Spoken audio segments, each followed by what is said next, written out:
Okay. Welcome back to yet another episode of Meatballcraft, Dimensional Ascension. Dually Edition. I don't know what a dually is. Maybe it's a person, maybe it's a thing. Perhaps it is an act. I do not know. But we have some important things to do today. And I actually have an apology. So, while I'm issuing an explanation for what we were going to do, we were originally going to go raid the Nether Fortress, and then, because I didn't think that would take 2 hours, I was intending to go to the Dimension Doors dimension and see what's in there before we push hard on progression, either on or off screen. That's changed, and it's my fault that it's changed because something happened.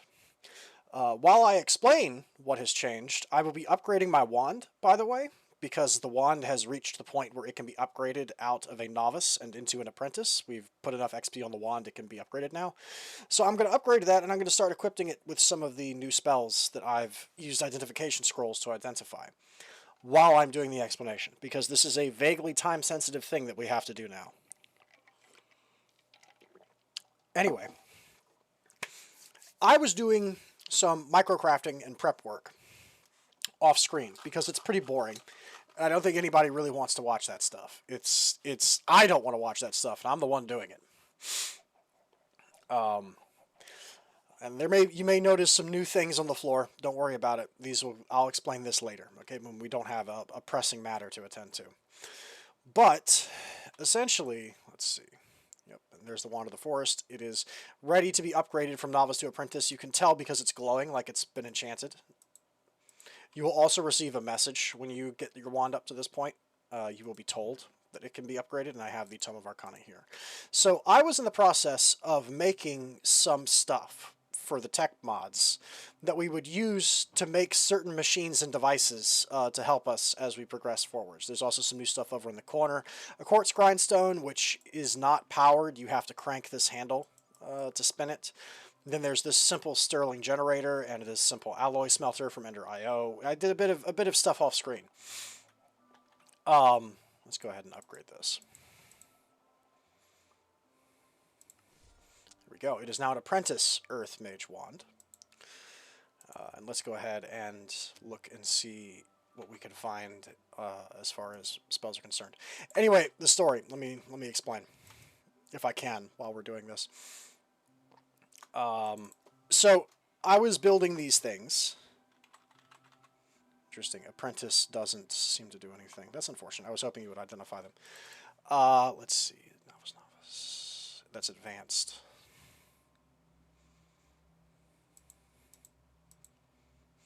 I was doing microcrafting. I was building some of the machines we would be needing to use, and taking note of things that we might, I don't know, that might show up, stuff that I might have to explain.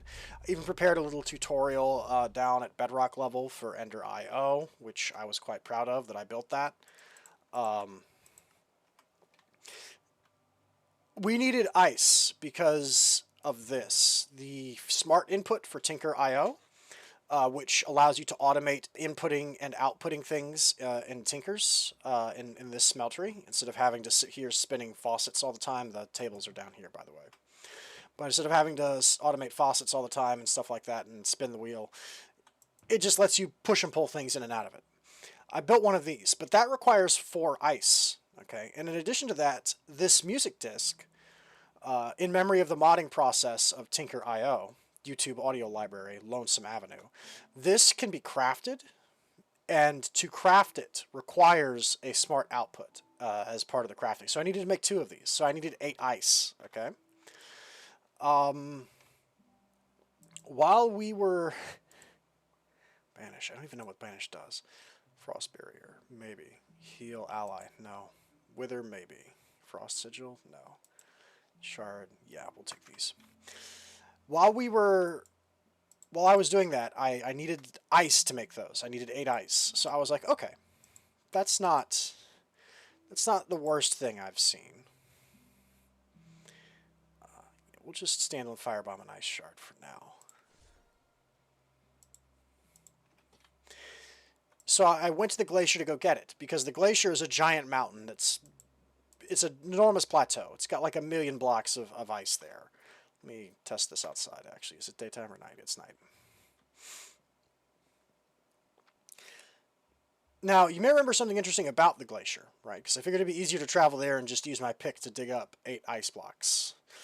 I said there was a dragon there, but I'm not an idiot. I steered far away, well clear of that dragon. I stayed far away from it. And I wasn't worried. Now, you may remember I told you something interesting about that fire dragon when we were looking at it, when I first showed off what it is, where they are. And what I said to a general effect, if I recall, was something along the lines of, sometimes they spot you from a really far distance away, and sometimes they don't. What on earth is that thing that is on fire? Oh, it's an Undertaker. Get out of here.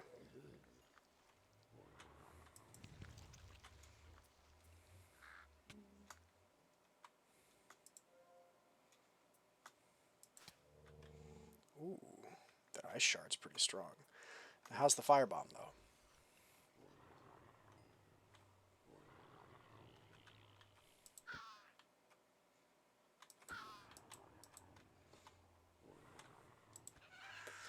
And sometimes they can spot you from really far away, right? That ice dragon spotted me from very far away, okay? Like, very far away. How does this... Oh, it literally throws a firebomb. It's the firebomb item, but it throws one. I see. That's not bad, actually. Ice shard just shoots an icicle as a projectile. Okay. Not bad.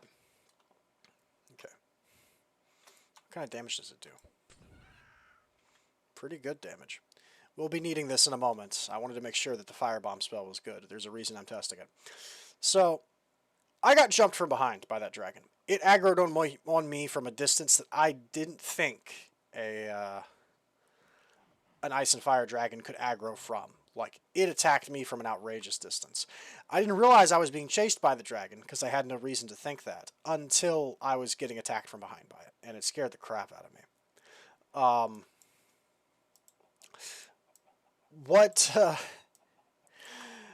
What I did was I panicked. Then I ran into a, yeah, we'll do this. There we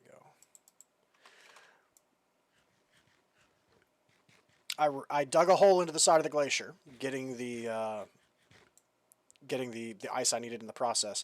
Then I / home to teleport home. However, what happened as I did that, I unfortunately realized I actually dropped my dank that holds ignore the chicken and the thing. I'll explain that later when we're not pressed for time. I dropped this dank that has all the ores in it. I didn't realize it, but essentially while I was panicking, I pressed Q and chucked it out of my inventory just like that. I tossed it. I realized it when I was trying to sort stuff, and I was like, oh no, where's my dank? Because that had all the ores in it. It had over 1,000 different ore blocks in it. Like, that was a tremendous amount of wealth, notwithstanding the fact that it's an emerald dank. Like, it's a ton of coal and emeralds went into making it. So I was upset. I realized I must have thrown it out of my inventory in a panic, and I realized, oh no, we had better, I gotta go back, because a dragon can easily destroy anything it steps on if it's been thrown out into the world. So I had to go back. So I went back, and I was prepared to bait the dragon and, like, loop it around. You can probably sense some spoilers happening here. But it's not what you think it happened. I didn't kill a dragon. I decided to teleport back and try and loop around and bait it, because I'm not nearly strong enough to fight a dragon. And then I would swipe it and then TP back.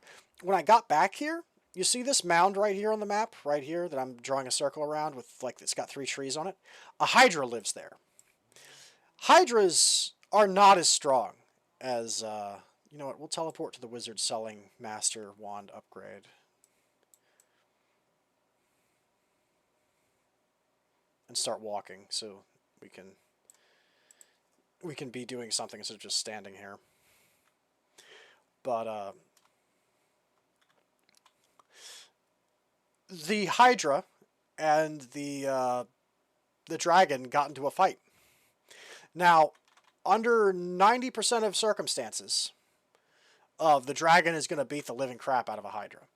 However, I know I mentioned this last stream that one of the things I like about the mod, the legendary creatures that are added by Fire and Ice is that they're realistic, which is a bit of a joke. They're realistic mythical creatures, but they're true to the myths and how they work. Like the Cyclops works exactly like the Cyclops does in the Odyssey, right? They're hostile to all forms of life except sheep. They can swipe you with their hands or stomp you with their feet for big damage, but their biggest attack is a command grab from straight out of Dark Souls. They can just pick you up and bite your head off. And it's pretty much an insta-kill. I think you have to have a lot of health and armor, or you can have a Tinker's battle sign shield and just reflect it back at him, which he doesn't like, but that's another way to survive it, is the battle shield sign can save you.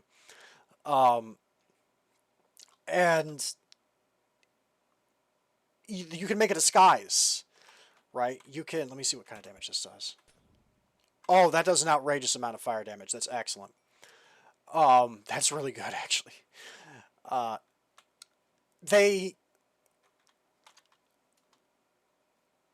There's a disguise you can put on by combining leather armor with, yeah, this is the Hydra's lair. There's treasure here too, but the Hydra's not currently here. Because the Hydra and the dragon got into a fight and wrecked half the forest. You can see there's like half destroyed trees and stuff around here. And that building over there also got smashed. That's not me that did that. That's them. Oh, you can see the Hydra in the distance. You see it? My cursor is right above my cursor. I'm putting my X right over it. That thing in the far end of the lake, that's it. So, the Cyclops, you can make a disguise by combining wool from a sheep with leather armor.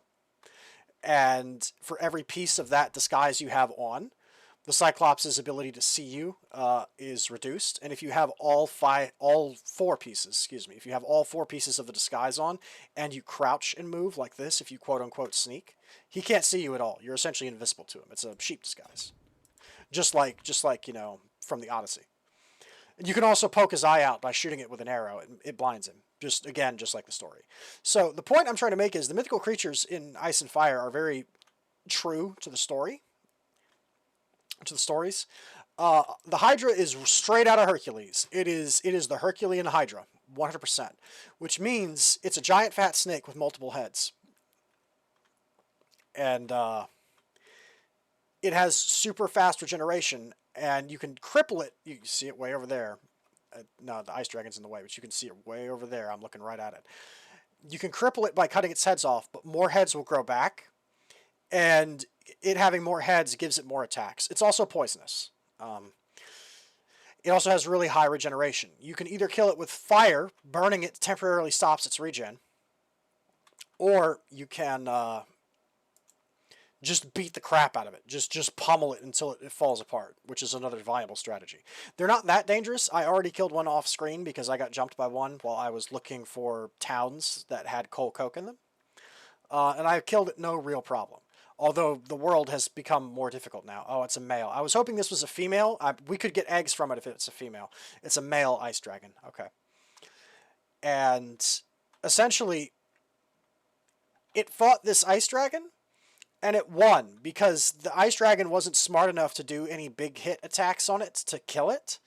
It kept attacking it with ice or like trying to bite it or swipe it, and the Hydra just sandbagged it to death. It just died because it chipped the dragon to death over time. You harvest a dragon by clicking with it with your offhand, by the way. So let me take my stuff off. And there we go. And we found a dragon skull. You just click on it until there's nothing left. So that gave us 5 ice dragon flesh, an ice dragon heart, 24 blue dragon scales, 13 bones, and a skull, stage 3 skull. And we can also just take these dragon ice spikes. I don't know if they're used for anything in this frozen grass. Again, don't know if it's used for anything, but I'm taking it. I did not kill this dragon. This Hydra did. I only realized that the Hydra was going to win when it was almost over. I only came in for the tail end of this fight. And I was kind of disappointed because I wanted to catch it on camera because I feel like watching 2 boss tier monsters from Ice and Fire like throw hands with each other is definitely a let them fight moment, right? Unfortunately, I wasn't fast enough, so that's what I'm apologizing for. I would love to have shown you footage of a swamp hydra sandbagging an ice dragon to death, but it didn't happen. But what I can show you is me stealing this dead dragon's corpse, because mine. I was hoping it would be female, because if it was female, we could have gotten eggs out of it, and maybe gotten an early baby dragon to have as a companion. But I am going to fight this hydra as a consolation prize to you. Although this might be difficult because the hydra is in the water and it seems to be enjoying itself, and that's a problem for us because I'm gonna keep it a buck with you. A hydra in water is like ignoring a lot of the problems. Actually, you know what? I'm gonna do this. New HYDRA return. We're gonna home this real fast. I don't want to get jumped from behind by a creeper while we're fighting this thing. I was hoping, again, this would have been a female and we could have gotten potentially an ice dragon egg out of it. It would have been real fun to fight our first dragon for real with an adolescent dragon companion. Although realistically, I don't think I would have done that because that would have put the baby dragon at considerable risk. But it is what it is. Again, I apologize for not being able to show you really cool footage. I myself didn't see the entire fight. A lot of it happened off screen. If I could have gotten you a good pay-per-view seat of it, I would have. But it is what it is. Ouch. Alright, Hydra. You and me. Are you serious? Yeah, get slapped. Now, the problem we have here is you can tell this Hydra has 1,000,000 heads. That's because the dragon did considerable damage to it. Like, considerable damage to it. And it regenerated a lot. So, it's grown multiple heads over the course of that fight. So, this Hydra's as strong as it can possibly be, unfortunately. But I think I can still kill it. We're going to try. What kind of damage is that doing? I could just grenade it to death.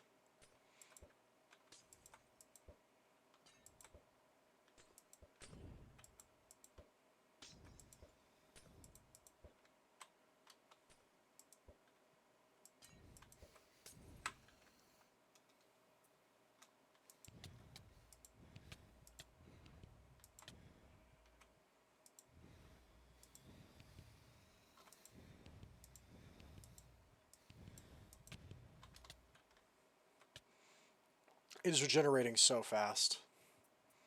I don't think this thing can be killed in its current state. I think it has leveled itself up so fast from fighting the... How much damage does that do? Holy crap, the ice shard is so strong. It went from 200 full health to nothing. How much damage does that do? You what? It just died. Wait a minute. Oh wow, it froze the squid. That's pretty cool. Huh. That's outrageous. That's nutty that it did that much. Well, I'll take the kill. We got some Hydra Fangs out of it. Cool. Sweet. I'll take it. I don't think there was anything else down there. No. Okay. Let's go raid the Hydra's lair, and then let's get out of here. Like I said, sincere apologies for not being able to show you a really cool fight between two monsters, but don't worry. I'm sure there'll be more opportunities. I'm also not entirely certain if I should... let's see. It hits... Okay, it didn't hit the squid for much, but it hit... Oh, the damage number is... It's all of its health and damage, right? So if I shoot the chicken, it'll only be 4, right? Yeah, that's exactly how it works. So wait, I cast it like 3 times and it killed something with like 200 health. A rotten egg from Ice and Fire. What on earth is that?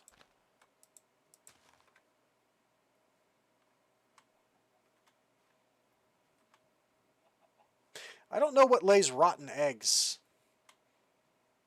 Is there another Ice and Fire creature around here? Or is that just something that a chicken can randomly lay? I don't know. Okay, nothing up there. Dark oak bookshelves, though. Let's see, how much health do you have? 30? Done. Just dead, instantly. Man, Ice Shard is good. That's nuts! Killed that thing in 3... Killed the Hydra in 3 shots. Crazy. Oh, man. The magic is so good. Man, it's great being a wizard. Just become a wizard in style on people. Anyway, let's go ahead and take this hydra stuff, and then let's go on home because we've got stuff we need to do. We need to explore the Nether. I don't think we'll have time to explore the Dimension Doors dimension, but we can try. There can be an attempt. What all is in here? Or did I already take this stuff? I think I already took this guy's stuff. I must have. Yeah, I think I stole this stuff in the confusion. This was because at the moment I was concerned. I thought I had lost the dank, and I was just upset. So I just took this Hydra's stuff without thinking about it because I was just like, man, screw you. That is such a high range, and it does so much damage. Ice Shard is nuts. That's nutty. How far away can I hit something with it? From crazy ranges. Outrageous ranges. Jeez. What a good spell. That's a good spell.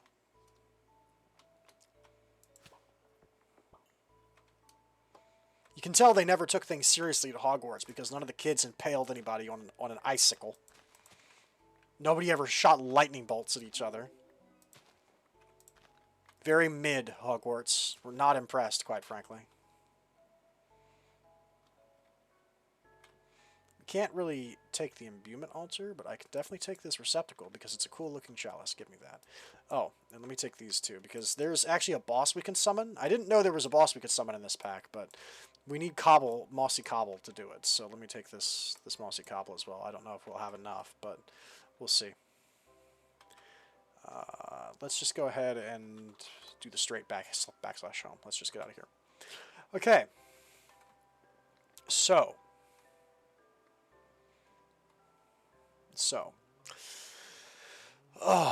where to begin?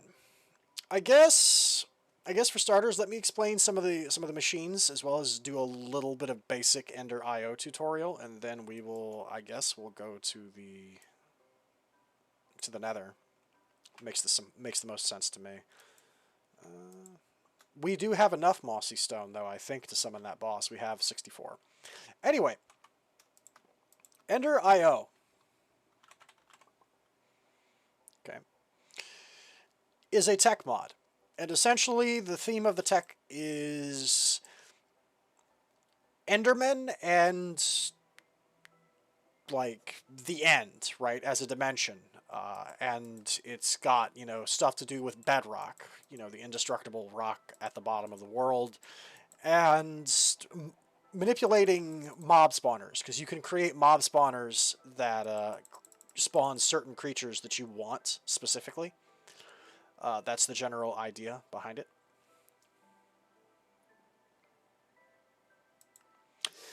To get started, you're going to need Grains of Infinity.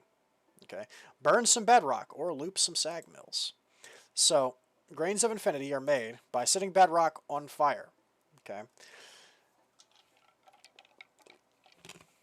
There is a 50% chance when you set bedrock on fire that when the fire is extinguished, it will produce a Grain of Infinity, which we have some up in here. Now, I just wanted to show that there is a way to automate this using nothing but vanilla and Ender IO. It is impossible to do it with absolutely nothing. And again, don't worry about the chicken in the vending machine. We'll talk about that in a minute. If I were to go down here, and we will go all the way down to the bottom of the mine, Shadowlands mine bottom. Okay, there we go. That is still crazy that I have dug a hole so far. It extends beyond the draw distance. You can see outside from underground by looking in that direction. Okay. So, that's the automated way to do it. If we do it the normal way, you have to light a fire on bedrock and wait. This thing implies that you can also pour fire water over it. A bucket of fire water. I'm not sure how that works exactly. Okay, we didn't get one. Again, it's a 50% chance. Let me go ahead and do 4 of them, so we're pretty much guaranteed to get one. And when they extinguish, there's a chance that you can get one. Now, this can be tedious to do, especially because you're probably going to need a fair number of these later. You're going to need a pretty decent amount of them for later. So having to rely on this kind of... There's one. They're also fireproof, so you don't have to worry about them burning up. Yep, and that was exactly 50% because 2 of them gave them and 2 of them didn't. Now, this setup is some very basic redstone. There's very few problems in Minecraft that can't be solved with the application of redstone. I'm not one of those people who can make redstone computers. I'm not nearly that smart, but I'm pretty handy with basic redstone. This is a simple setup using an observer, a dispenser, a vacuum chest from Ender.io, and a flint and steel. So what this does is, the way an observer works is when it observes the block in front of it, update, when something happens in front of it, and a player walking in front of it doesn't count, but when something happens, it sends a redstone signal. It pulses out the back. We have redstone here, here, here, and here, connecting it to the dispenser. Dispensers will dispense things, that's what they do. But if you put certain items in dispensers, certain different things can happen. The dispensers are capable of firing arrows, so you can turn them into like arrow traps, like Indiana Jones and the Temple of Doom style. They're capable of throwing splash potions automatically, so they can throw potions at stuff. And if you put a flint and steel inside of one, it can light a fire. It can start a fire on the block in front of it. Basically, this setup, which is very simple, is we start a fire. When the fire goes out, well, when the fire starts, it'll cause the observer to pulse. And then when the fire goes out, the observer will also pulse because it observes that the fire has disappeared. This pulse will cause the dispenser to use the flint and steel to light another fire. This will loop repeatedly until the flint and steel breaks, at which point the system stops because it can no longer light more fires. The vacuum chest will pick up any grains of infinity that drop nearby. Now, the vacuum chest is a very simple way to arrange it. It's got an item filter, which we don't really need. Ooh. Excuse you? Sounds kind of spooky. Anyway, we can click on this show range, and this will show you the range right here. The range of the chest, and that's configurable. We can reduce that range down to 1, so it's 1 block in every direction around it, right? I think it can go up to 6. It can become quite large. Now, this effect is essentially free. It does not cost any power or energy to do this, like if I were to throw a piece of bread. It has immediately been caught out of the thin air by the vacuum chest and is now in the chest. This doesn't need to be powered or anything, it just works. So what we can do is we can put the vacuum chest near, and then we can go ahead and start the process like this. I'm going to use mine. I was going to use mine. Where on earth is my... Hello? Oh, I'm dumb. It's right on my hotbar. Yes, the guy using redstone doesn't notice it on his hotbar. Listen. Listen, it's been a long day, okay? But I can go ahead, let me hide that, by the way. Hide range. I can start this process like that. And if you watch, the observer is seeing the fire, so it's sending pulses. And when that fire goes out, it will spot that the fire is extinguished and start another one. Just like that, see? And the flint and steel has used a bit of its durability. There's, I believe, if I recall correctly, a vanilla flint and steel has 64 uses before it breaks. Since it's a pretty hard 50-50 coin flip, that means you'll get an average of between 30 to 32 grains of infinity out of this setup. And you can just come back and refresh this anytime you want. And if there's another way to automate starting fires that's cheaper or easier with a... Whoa, excuse you. With the mod pack you're using, feel free to go ahead and do that.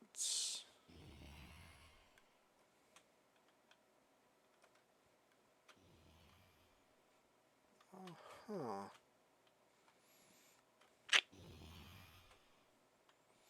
You don't say. Well, I'm leaving. Goodbye. Anyway, and to make the vacuum chest, it's not a complex recipe, by the way. Vacuum. Right here is the vacuum chest. Don't worry about the painted, not painted. Ender IO gives you the ability to paint things and also create decorative blocks. Don't worry about that. You're looking for the actual thing. This is made by creating a loop of iron, a chest, and then a pulsating crystal. Okay, pulls items nearby into its inventory. Pulsating crystal is just a diamond surrounded by 8 pulsating nuggets, or you can pour 8 nuggets worth of pulsating iron onto a diamond in a casting table to get it too. And pulsating iron is made in the alloy smelter, which I showed you up there, the basic one. Simple alloy smelter is made by combining an ender pearl and iron, and you can get a pulsating iron ingot. The simple alloy smelter is made from Constantin. Furnace, a simple machine chassis, which we just obtain the ability to get. 2 stone compound gears, or 2 stone gears, and a bucket. Okay. Now, the alloy smelter is the easy part. The hard part is actually, and this is important, remember how I was talking about Ordic functionality and how all the different mods have like different silvers, different coppers, and stuff like that? They're all technically different substances.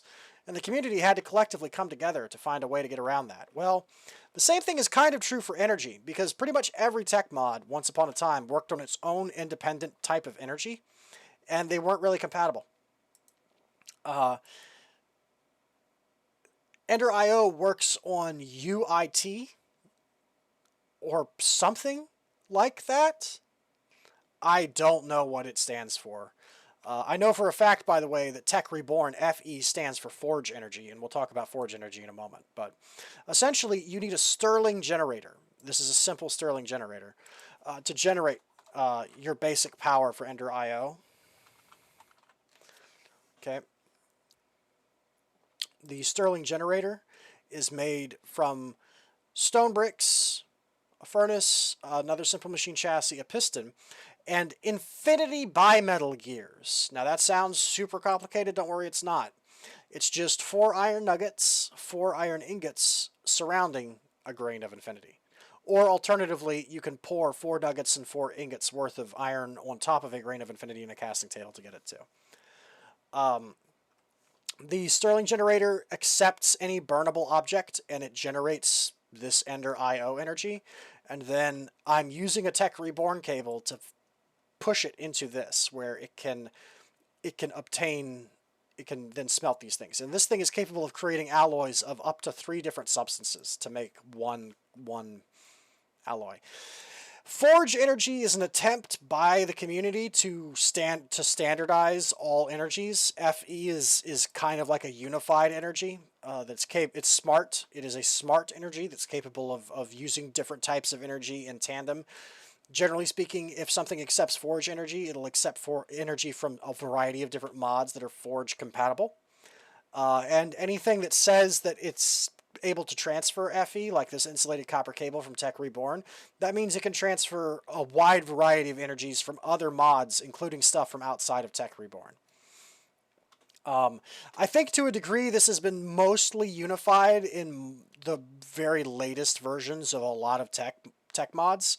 The community's come a long way with this sort of thing, but it is a problem that we will have to deal with. We will probably need a few different power sources for stuff, just like how we need probably different types of silver or copper for certain things. This is a very basic power generation setup. It's not the permanent one. I just set it up because I thought it was interesting and it looks cool. This is stuff from Hatchery, which is the mod that adds all these chickens. I did this because Hatchery actually has ways of dealing with the massive overflow of feathers and eggs, which is this device, the Lucky Egg Machine, which you can insert eggs and plastic into it and it requires power to work, and the Shredder, which you can insert things into it and it also requires power to work. So, to explain, the fertilizer mixer, you put fertilizer in it, which is either chicken manure or chicken manure blocks, which is 9 chicken manure, and it takes water and manure and turns it into liquid fertilizer. You can then pump this liquid fertilizer into this methane digester generator. Now, the fertilizer can itself be used as fertilizer to make crops grow faster, or you can use it as a fuel source. The methane digester generator generates power. It generates RF, which is redstone flux. It's the most common type of energy in modded Minecraft technology stuff. RF is pretty common. RF was the old attempt at universal energy. Forge energy is like the new one. But a lot of things in older Minecraft will take RF. But it generates redstone flux, which is then being pushed into this battery, which is slowly, because I've turned this system off, so it's not making more liquid fertilizer. This fertilizer is slowly being pumped through and consumed by this generator to charge this battery. And then this battery can be used to run things, like, for instance, this pulverizer from thermal expansion that's capable of pulverizing things. Now, I also had the shredder hooked up here as well. It was sitting right here, so we could just touch this cable and get power from that as well, and it was being hoppered into here. So you're looking at a bunch of weird stuff. Feather fibers are what happens when you feed feathers through the shredder. They turn into feather fibers. Feather fibers, you can take 9 of them and make paper, or a fiber pad, and then 9 of those can make white wool. 3 of them can make string. You can cook them to make plastic, which is used to craft various upgrades and things in hatcheries, such as these circuit boards, which are used to make hatchery upgrades for all of the hatchery machines. Or you can shred feather fibers again to get feather meal. And feather meal can either be combined with seeds to make chicken feed, or 8 of them in a bucket makes feather pulp, and feather pulp can be cooked to make paper. So you can make paper, string, and wool out of feathers.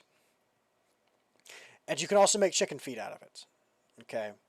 Now, the plastic can also be fed if you have excess. You can feed plastic and eggs into the lucky egg machine, and it will spend power to produce these lucky eggs.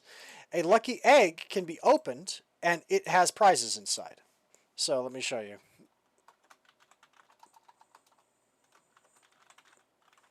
Hatchery. If we go... I'm blind. Where is it? There it is. Okay. So, lucky egg drops. It can drop an apple, 3 bones, a book, bread, cake, carrots, 3 coal, a fishing rod, 3 flint. Pretty much any dye that exists. Rose red, cactus green, cocoa beans, lapis lazuli, purple, cyan, light gray, pink, lime, dandelion yellow, light blue, magenta, orange, bone meal, ink sacks, bowls, leads, sticks, string, gunpowder, flower pots, fire charges, sugar, arrows, clay, glass bottles. I'm not reading anymore, but it drops a variety of things. It's fun cash prizes for the whole family, right? It's a gacha machine. It's literally, you could make a gacha machine to throw away all of your extra eggs and all of your extra feathers if you turn them into plastic. Lucky eggs are created by adding many eggs and plastic in a lucky egg coin operated machine. Lucky eggs contain a range of prizes when you open them. So I turned pretty much all of my excess eggs into these lucky eggs. This other stuff is from the grinder, where I was processing various ores. I'm going to be honest with you, nearly losing my dank scared the crap out of me, so I decided to spend some time processing it. As you can see, this dank still has quite a bit of stuff in it, but a lot of it is gone. It only has like 1 redstone, 1 lapis, 1 diamond in it, right? One of them is in there as a placeholder, but most of the giant amounts of stuff is gone. That's because I just spent time processing it because I didn't want to lose all my stuff. It legitimately scared me. It frightened me to almost lose my dank. So I am now leaving the danks I'm not using at home, is what we're doing. Which I don't think is that bad of an idea. It spooked me. It really did. Anyway, that's what all this is. This is basic power.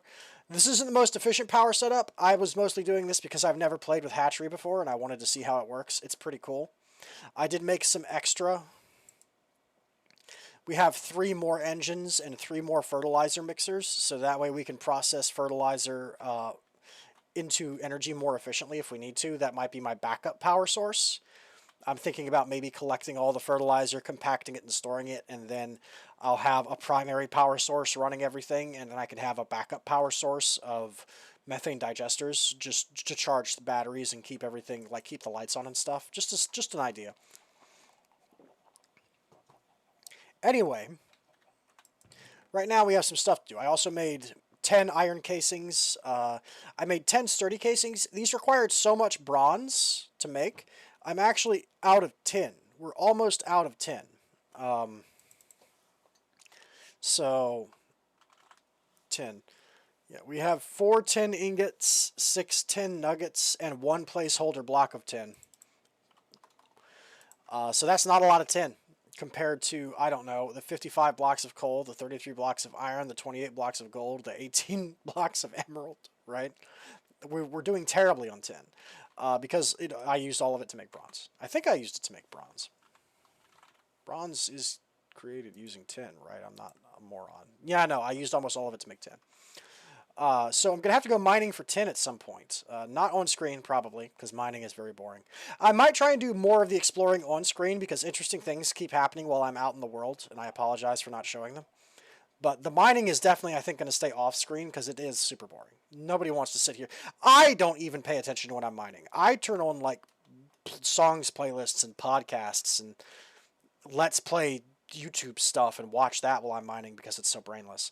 But, let's go ahead and I think we will do the Nether. That sounds acceptable to me, especially with this new wand that we have that shoots ice at the speed of death, the death ice. Pretty winner chicken dinner. Let me go ahead and real quick we will do a bit of that, do a bit of that. I think I mentioned this before, but the magma anvil is capable of repairing almost anything that works on vanilla rules. It can't repair Tinker stuff, but I also would advise you against trying to repair a chisel with it. It works, but the chisel has like 1,000,000 durability because every single block that it chisels counts as 1 tick of durability off of it. You can absolutely repair one in something like a magma anvil or in a diamond anvil that uses energy instead of magma. It uses energy from things like batteries to repair things. I wouldn't try it though because it's going to burn through outrageous amounts of power to heal your chisel. And the chisels are honestly pretty cheap. They're not that hard to just make a new one. It's a bit of a sucker's bet, honestly, to try and repair it, so don't bother. I'll take your pork chops. We good? We're kind of good.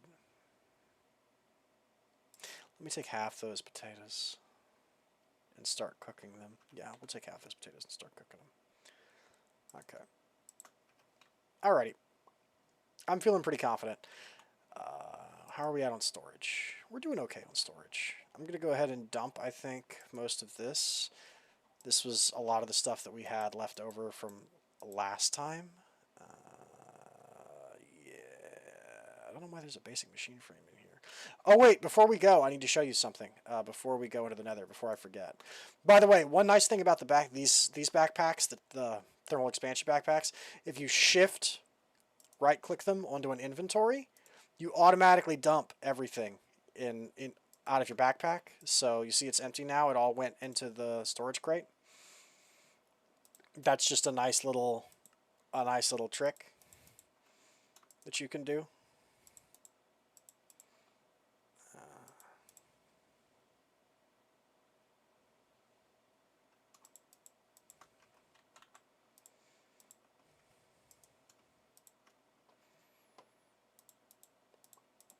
It is quite convenient. But let's go ahead. Before we go, remember how I said this fight smarter, not harder? Well, I took my own advice. And, well, let me show you.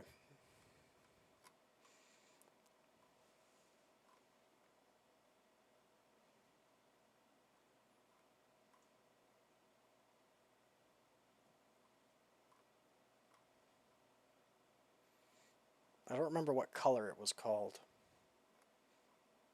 The Sneaky Tower. That's it. So, Here we find ourselves 2 layers below the top of this battle tower. It's been cleared. I killed everything here. It's all cleared and lit up. So, let me ask you a question.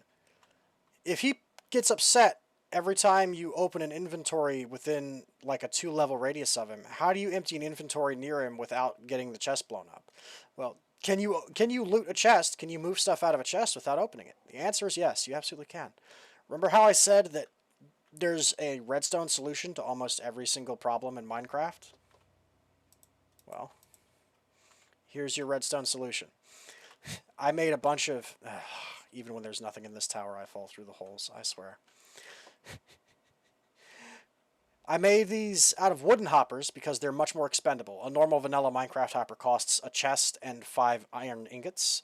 This costs a chest and a bit more wood. It's wood instead of iron to make these. They have a smaller throughput. They only can transport one thing at a time, but they still work exactly the same. So these top 2 floors, I never even opened the chests. I dug up underneath them, so he never even saw me. Then I just stacked a layer of wooden hoppers down to this chest. Then I dug the bottom out from that and stacked them all the way down to here, where I put a small storage crate, because this is far enough away from him that he, when I open this inventory, he won't know. We're far enough away from him he can't smell it. So this is the top 2 chests of a battle tower, ladies and gentlemen, and I haven't even fought him yet. There you go. That's what was in it. This is the spoils. The loot. It's here. Chain leggings. Mana in a bottle. It has an acquired taste. Chain boots. Earth mage boots. Minus 10% earth magic cost. Basic machine frames. Chain boots. Wooden gears. Opal. Scrolls. 2 golem cores. Dynamite 6. Same power as a charged creeper. Same strength as an ender crystal. Spooky. Another scroll, an emerald, 25 gold. Chilacre? I know that's the mouth parts of a spider, but I don't know how to pronounce it correctly. I apologize. String, manuscript from Fire and Ice, 5 diamonds, 13 redstone, another spawner seeker. We already have one of those. Garnet, wheat, nether quartz, lead ingots, and a smoke bomb. Cool. Cool beans. Thank you for the, thanks for the prizes. Thanks for playing my fun cash prizes game. And just like that, we will vamoose.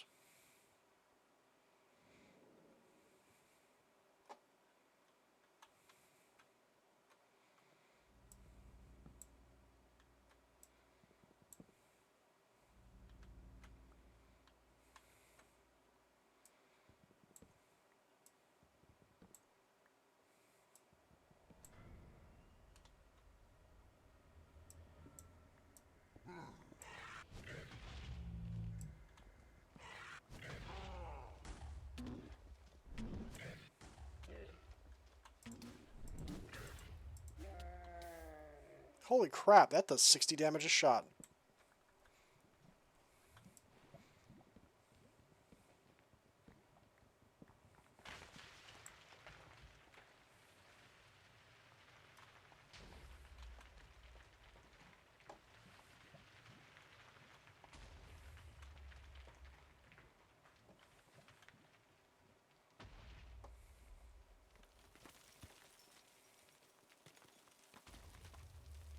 So the real power of Ice Shard, apparently it deals 60 damage. He had enough health that we could see the damage numbers pop off of it.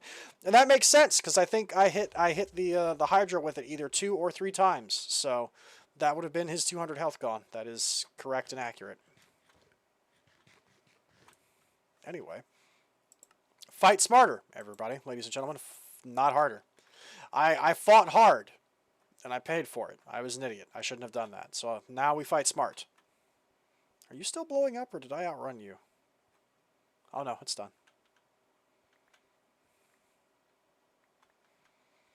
I'll take some of these torches and stuff back. Thank you very much.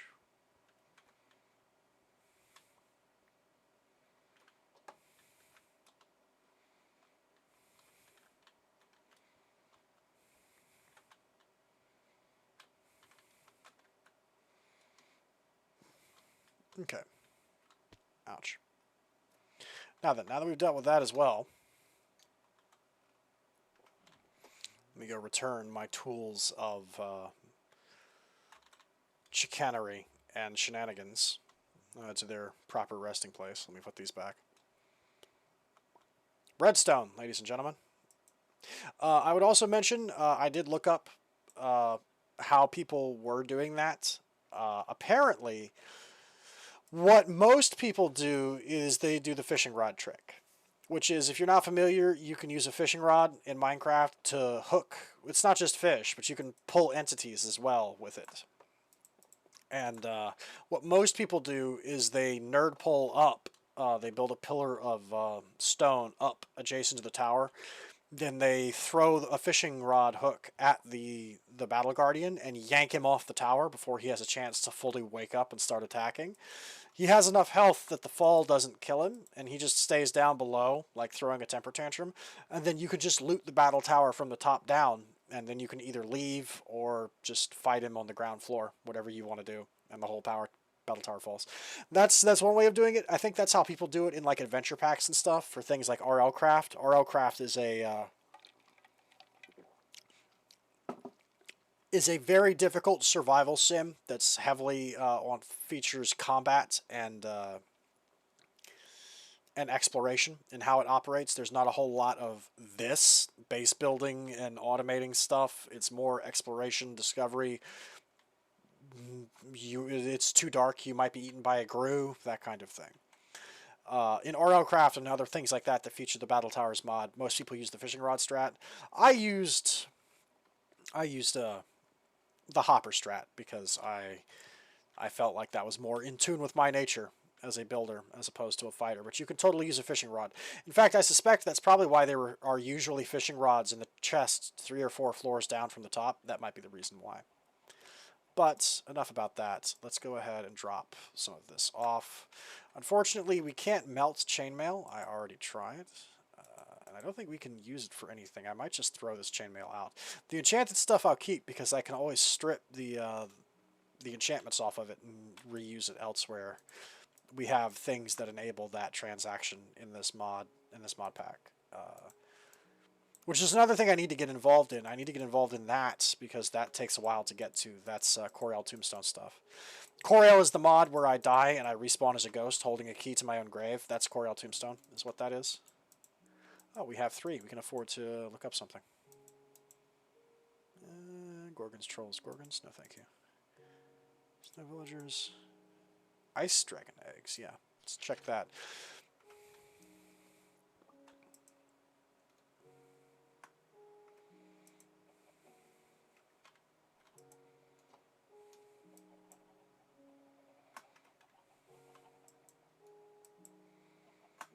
Don't really know what I'm going to do with charged creeper dynamite. Sounds dangerous. The correct answer is have fun. That's what you're going to do with it, is you're going to have fun. Put that weed away as well. Okay. Now then, let's go get our stuff pushed in the Nether. Let's go do that. Machine frame.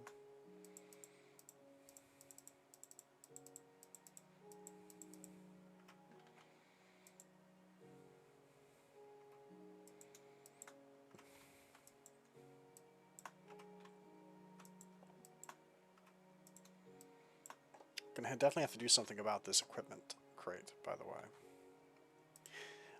We can also make guns now, too. And we can make shuriken. We can make a couple of ranged options. We'll have to think about what we want to do. But we have choices on that front. We have options. Okay. Let's go to the Nether Fortress and start trying to clear it, because I think that's going to be important. By the way, in case you've noticed, I have a lot of hearts now. That is because I went ahead and used the wither bones, because now that we have access to the Nether, we can fight wither skeletons. I used the wither bones to craft up those heart containers and put them into my necklace. This isn't all of the heart containers we have, not even close, but it's all the wither bones I could find. We still need more wither bones, So another good reason to go to the Nether Fortress and clear it is to fight withers. The wither skeletons, not withers themselves. Okay. I also did a little bit of mining before we go to the fortress. I want to show you this. I used the hammer to build stairs. So I was going to be really sneaky because something you can do with journey map, this whole thing with the markers and everything. By the way, let me take that death thing down. I did a little bit of exploring, but not much. I haven't poked around too much. Is you can move a marker. You can actually edit if I wanted to. Let me make a new marker here, and it's right where I'm at, right? It's right there. But if I wanted to, I could edit it and say the x coordinate is actually 580 and 63. Come on. Why are you not letting me?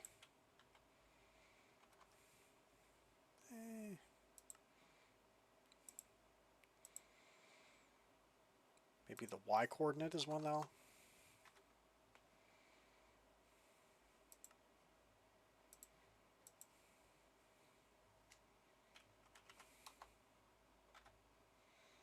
We'll just do that. I don't know why it's being that way, but I can edit it so that instead the actual thing is way down there. It's down near the bottom, right? You can edit the coordinates of these to change the location of where it actually is once you've done it. Remove. Which means you can do some pretty cheeky things, such as, for instance, you can teleport onto the ceiling of the Nether by making a marker and then pushing it up to above the Nether ceiling. Normally, there's a layer of bedrock above and below the Nether to stop people from leaving. You're permanently underground. So I thought I was going to be cute, and I kind of wanted to surprise you guys and say, hey, look how sneaky I am. I went all the way up to the top of the Nether, and then I used a journey map thing to slit past the layer of bedrock on top, and now we're just going to build a cool Nether base up here in this perfectly flat area where nothing can really get to us because stuff doesn't spawn this high. And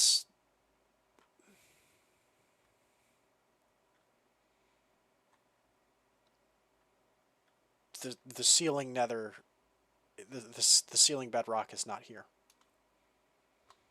I don't know why. I don't know why it's not here. It must be something in this mod pack that removes it, but the ceiling bedrock is not present. I don't know why. I was intending to slip past it anyway by I feel like cheating is probably a strong word. It's not cheating. It's using the utilities of the mods that you have at your disposal to their greatest advantage. Yeah, we'll go with that. But it appears someone has already utilized things to their advantage before me. And it's just straight up not there. It's not present. I don't know why. Now, what I'd like to know is, if I go all the way to the bottom of the world, is the bedrock there? Is it possible to fall off the bottom out of the bottom of the Nether? Maybe. I don't know. But anyway, I just wanted to show you that as something funny that I thought was a little interesting. Now,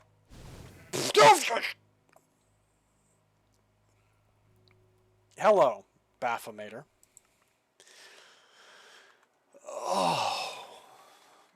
Oh, that hurt. He one-shot me from full health. That fireball shotgun attack he does just does so much damage. You just get pasted. You just get turned into a smear. Reduced to atoms. You get Thanos snapped by that guy. Why are you guys... It's kind of gross. Why are you still here? I'm not gonna... Whatever. Were they inside the giant the whole time? Did they parasitize that giant to death? If so, that's kind of creepy. Anyway. That's him, Bafometyr. He's added by Bewitchment. He's a demon. He does a hell of a lot more damage than I thought. There's so many of them here. You're shooting through the rock, sir. That's cheating. That's hacks. Hacks.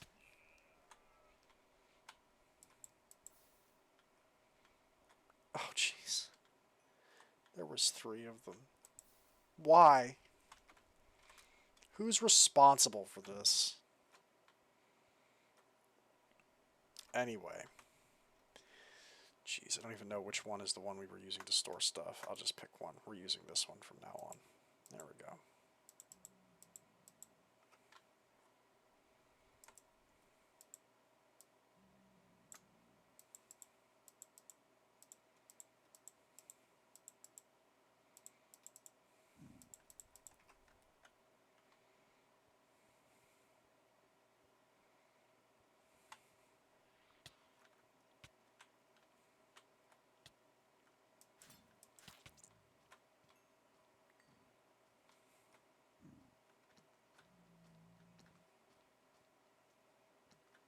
I don't know why you have beef, but you're the only one who does, and I'm not picking a fight with all of you at once. I simply am not, so... Get wrecked. Let's put on the climbing glove, I think. Yeah, let's put on... maybe the antidote charm as well. Yeah, we'll go with that.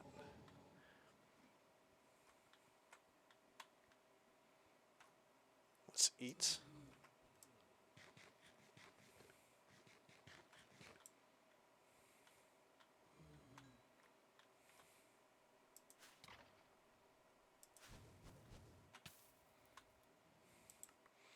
Why does everything here hit so hard?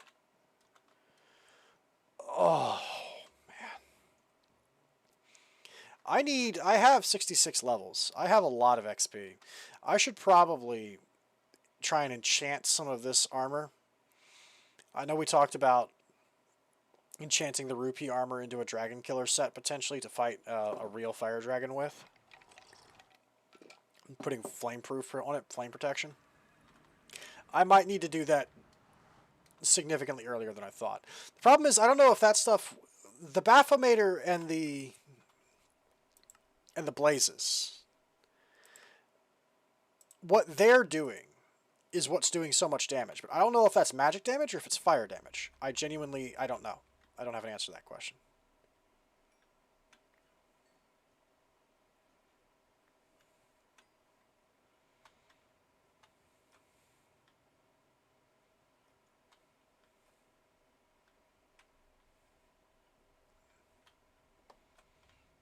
Let's see if there's a decent entrance that we can use. We might just use this.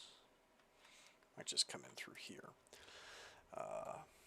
Coal, ruined book. Take all of that. Take that.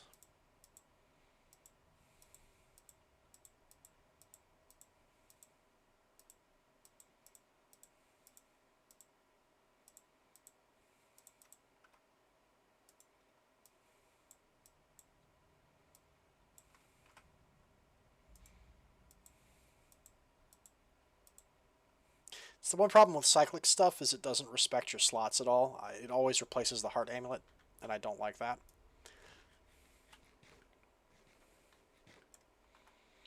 Let's go ahead and do this. Okay. And I know this is a little bit obnoxious to look at. I'm just setting this up so I can see a little bit.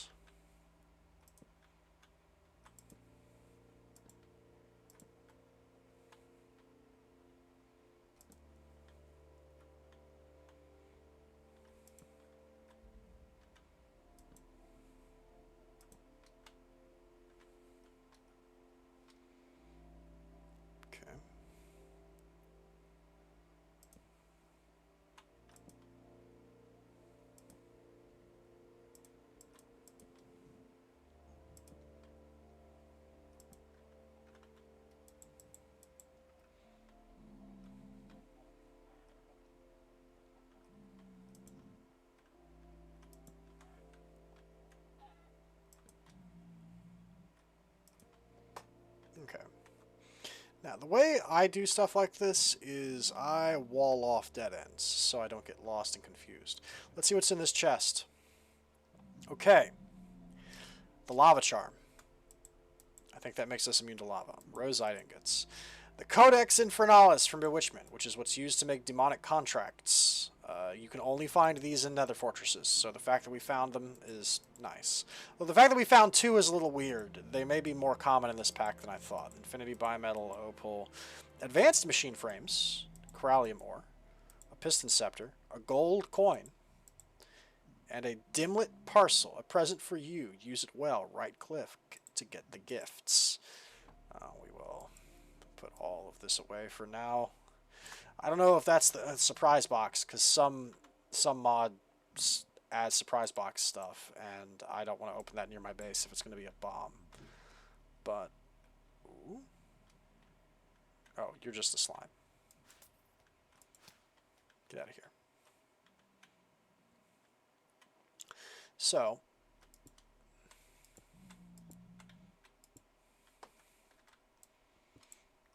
wall that off, because that's done. That's a dead end. We've cleared that. That's done.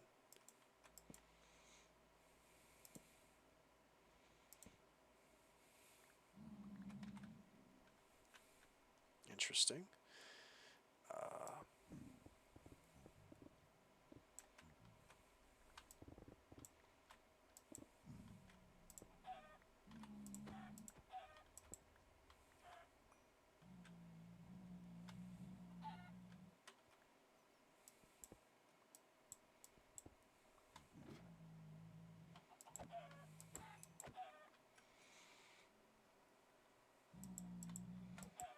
By the way, while we have a relatively quiet moment, and before I forget,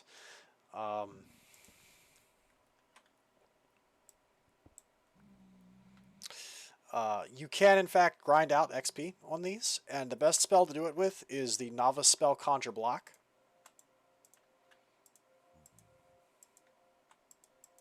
Which just conjures a semi-translucent block where you're looking. It is not really there. It's completely indestructible. It doesn't really exist. It lasts temporarily. It's blast proof. You can use it to make temporary bridges, to wall a dangerous enemy off, to give yourself a moment to breathe, to cross a gap, whatever, to jump up a few levels just temporarily. Every usage of it counts as a casting of a spell. And it's relatively cheap. So if you want to grind a wand up through its different levels of novice, apprentice, you know, journeyman, like just leveling up the wands, that's probably, in my opinion, one of the best ways to do it is replacing them, because you see they're disappearing already. They go away. That's kind of how I got my wand tipped over the edge after I advanced it. To a certain point, is I found there was one of the older wizards I went to who I'd found previously. He was in fact selling just straight up the book that teaches that spell.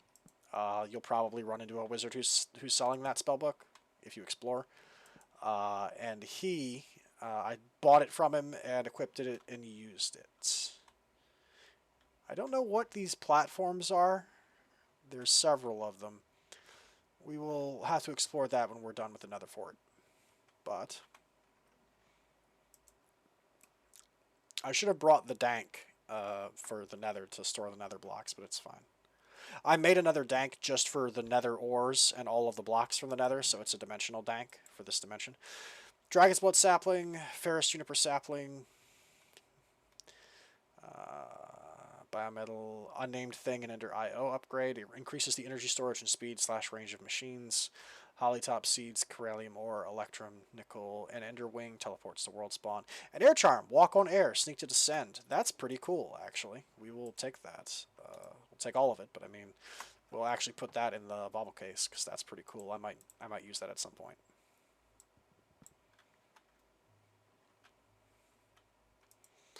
Then we do all of this. Give me the food back, actually. Excuse me.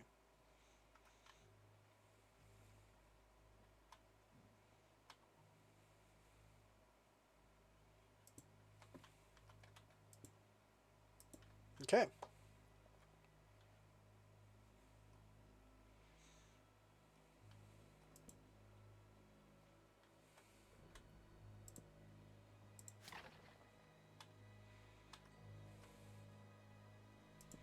That's another heart container we can make right there when we get back, which is nice.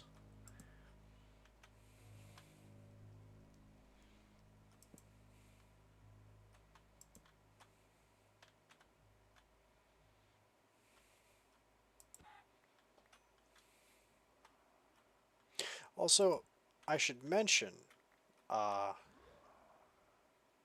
on earth is making that sound?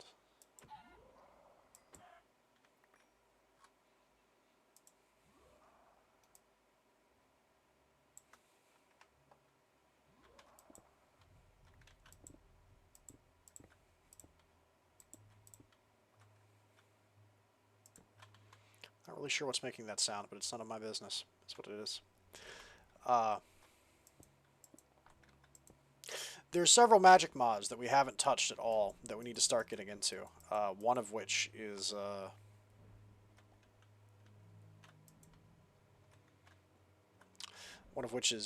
blood alchemy. I think we've technically had it available from the start, but I haven't touched it because I was busy trying to get Tinkers up and running, and I kind of just skipped my mind. Go ahead and actually just take all of it now that I think about it. We aren't really coming back here, so it's fine. Go ahead and just take all of it. But we should get started on that because there's some pretty nice things in it. It's also a bit grindy as far as mods are concerned. It can take a while to get the necessary things set up. The infrastructure takes a minute. So, hang on. I don't want to get too lost. This is weird and overlapping. Let's go ahead and take this stuff first. Another air charm. Okay. So we should get started on it when we have time. I will probably do that on screen, just because was I hanging on the ceiling? Just because I feel like I've done an. Oh, am I walking on air? I am. Wait a minute. Why am I walking on air? Do the charms work if they're just in your inventory? Are you kidding me? That's kind of baller. I didn't realize. That's super handy. The cyclic charms are way stronger than I thought. I didn't know they worked if they were just in your inventory. Oh, that's nutty. That's crazy. Wow. That's a little bit. That feels a little bit OP. I don't know, man. Just having it in your inventory is enough. Alright.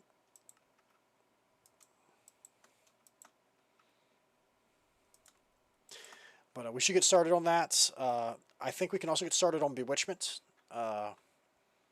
Bewitchment is the successor mod to Witchery, by the way, which is a much older mod about being a witch. Shocking, I know. I'm sure you're shocked and amazed that that would be what that mod is about, but don't worry. Calm yourself. That is indeed what it's about. Bewitchment and Witchery is about being a witch. We can get started on that as well. There's another Codex Infernalis, some Withered Ribs, a Garden Scythe. Okay.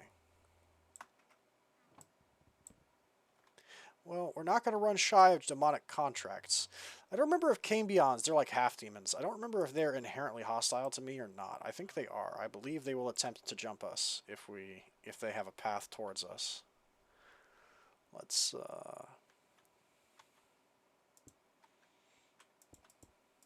go ahead and start walling some of this off.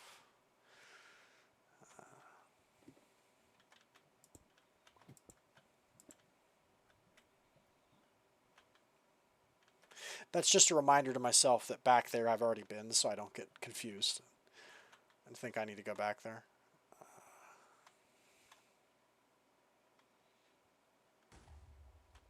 Something's exploding outside.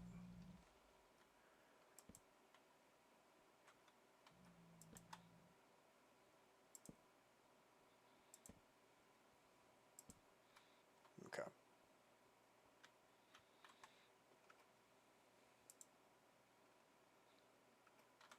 Interesting. I thought I had an extra stack of torches on me somewhere. Are they in my backpack?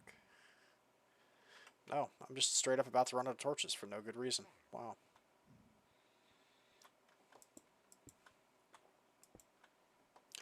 Okay.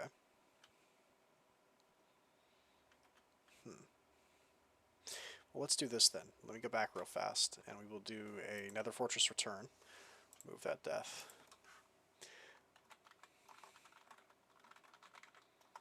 Okay. back here real fast. You can see how many places there are in my base where enemies could spawn if we didn't have that spawn blocking torch in place. Or torches, since I've got another one down here too. Now that we've been to the Nether, I can actually afford to make the super nice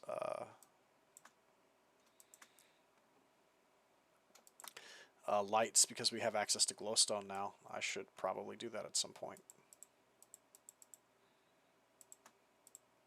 There.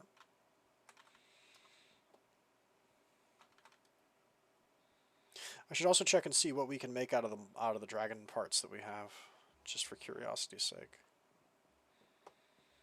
Blood Alchemy is a pretty cool mod, by the way. It's a very old mod. I kind of wish there would be a successor mod to it that would come out. I believe the original was discontinued, although it's being supported by some people in the community who are fans of it. It's a little difficult to explain exactly what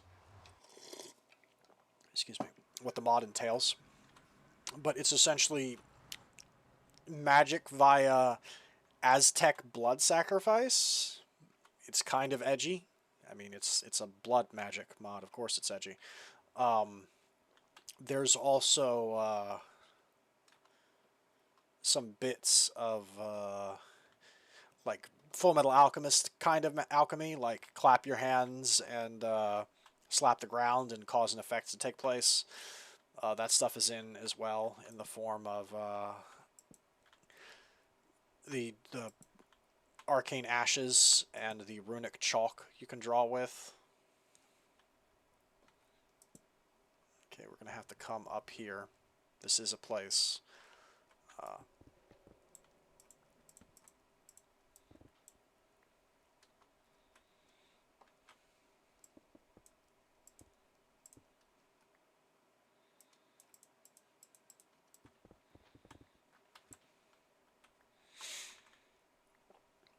There's also some cool weapons and armor you can make.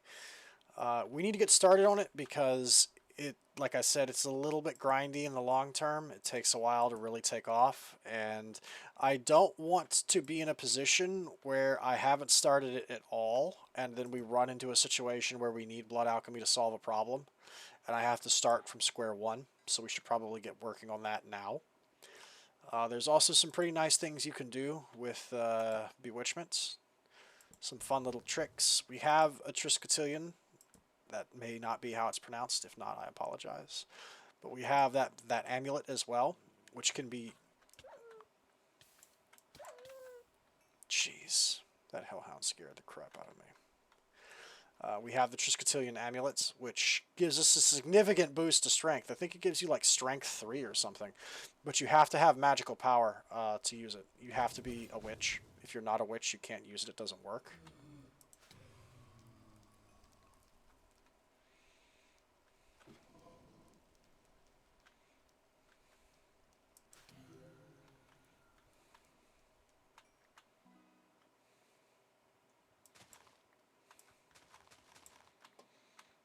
So having some witchcraft stuff operational and having a book is potentially quite nice. Would help us a bit. If I remember correctly, the markings that I used to do to indicate a blaze spawner is in this direction. Is this? Yeah. That. There. Blaze that way. Nothing this way.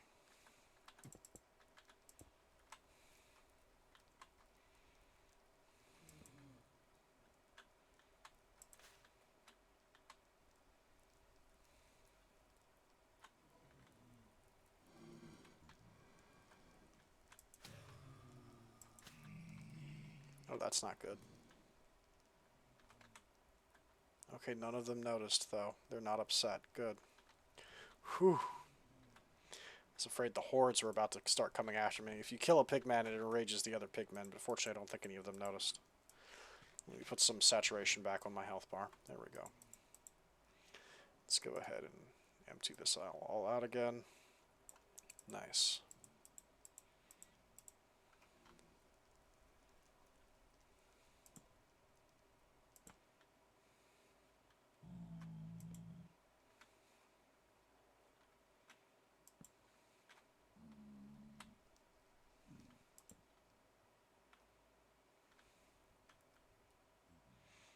flesh? Horrifying.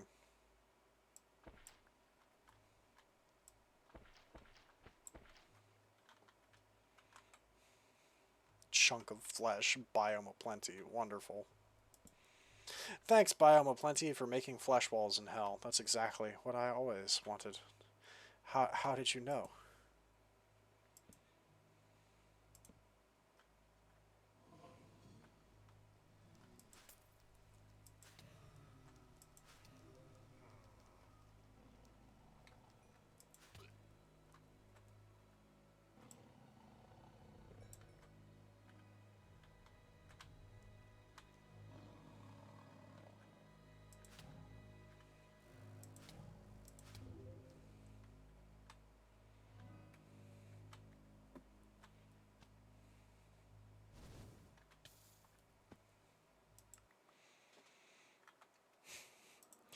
And the surprise Bafometyr from downtown.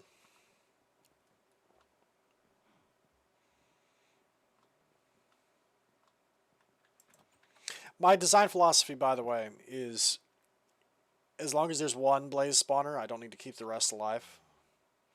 That's my theory. That's the theory I work on.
How do you like getting one shot by magic, Bafometyr?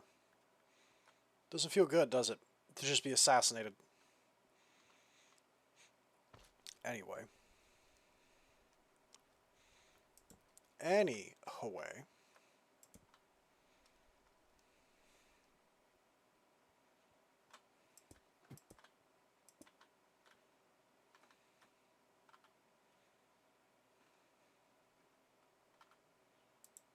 Of course, the charms are taking up space, as they always do.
Is flesh used for anything?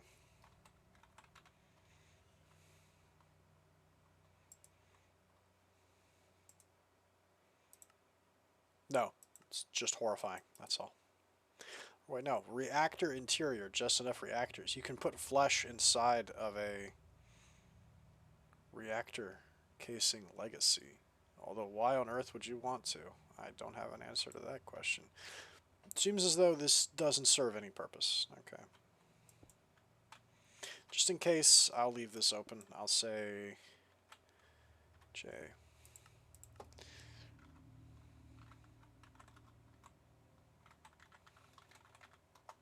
Biome of plenty flesh. Just in case we need to come back here for some reason.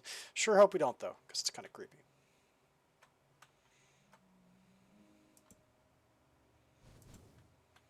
That's a Bafometyr as well. Hello, sir. What?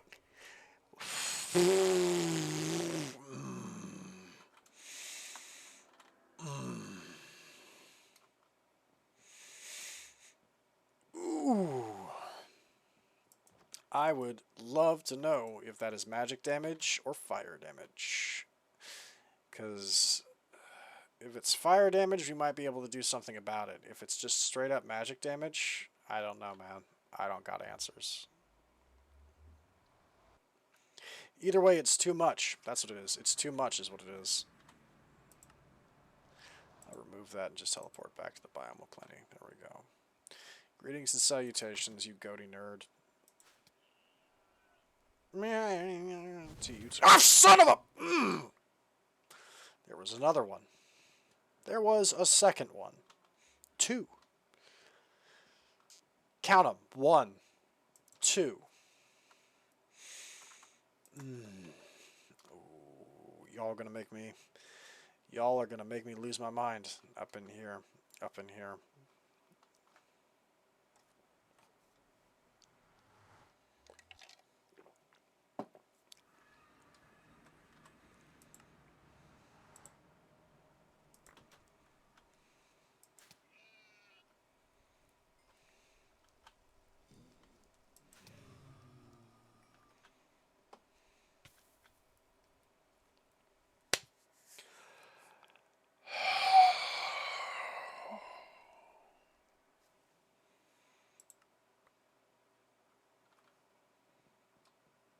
I'm okay.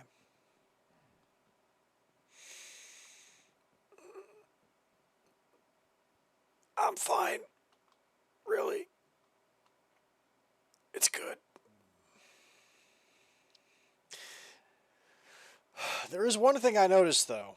I'm trying to be constructive about this. I'm looking for a silver lining. There's one thing I noticed, though, which is it did say Blaze killed me with magic. I wonder if that is, in fact, a confirmation that it is magic in nature. Remove, biome of plenty flesh. I suspect it is. That's what it seems to be. It's a confirmation that it is, in fact, a magical attack. If that's the case, then things that are proofed against magic should protect me. I think. I hope.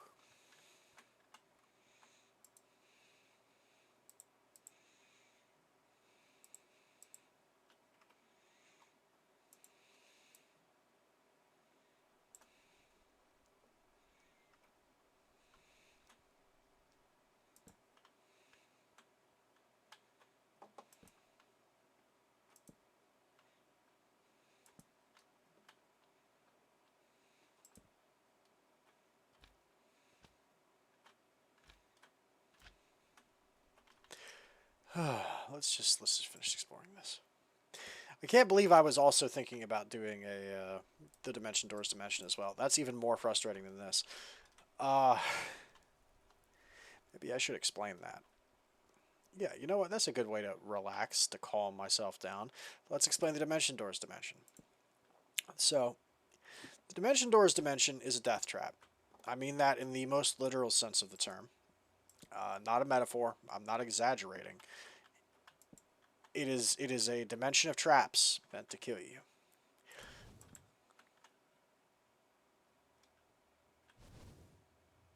Man, I don't trust that. There's a Bafometyr that's targeting me through the wall, and I don't like or appreciate that.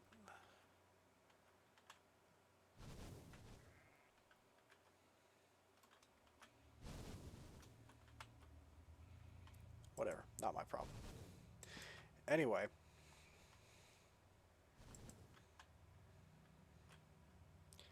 Is that a beehive?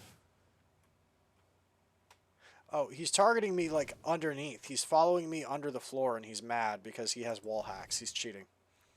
Gotcha. Resonating hive. Interesting. Huh. Well.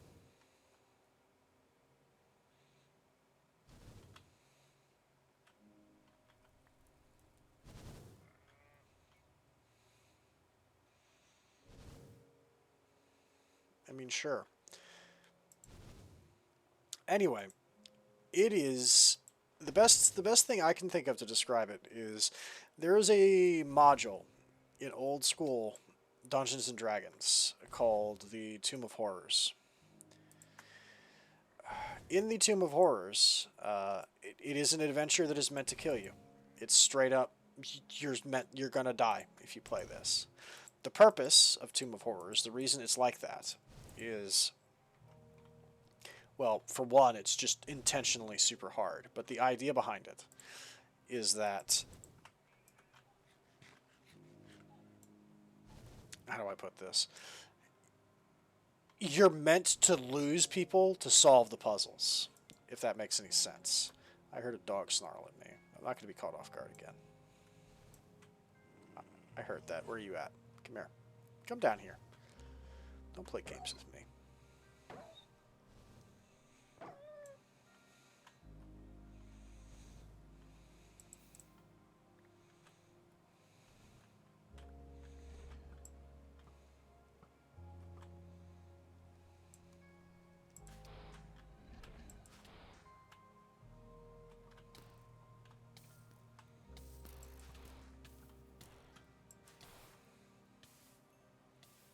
Ouch. People are supposed to die to solve these puzzles.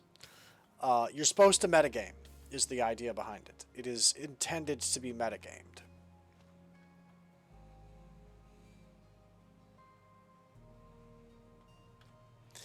And the only way to know how to solve certain problems is to have already solved them with other people and use the meta knowledge to solve the issue. So you gotta go in there with nerds and get nerds killed, and then use the knowledge you gained from losing those people. I swear, I don't know if they actually are missing their heads or not, but it sure looks like either their heads are gone or their faces have been ripped off, and I hate it. It's terrible. But you have to go in with the knowledge of the failures. You have to metagame.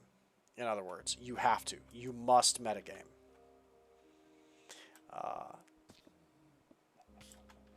To defeat Silverfish.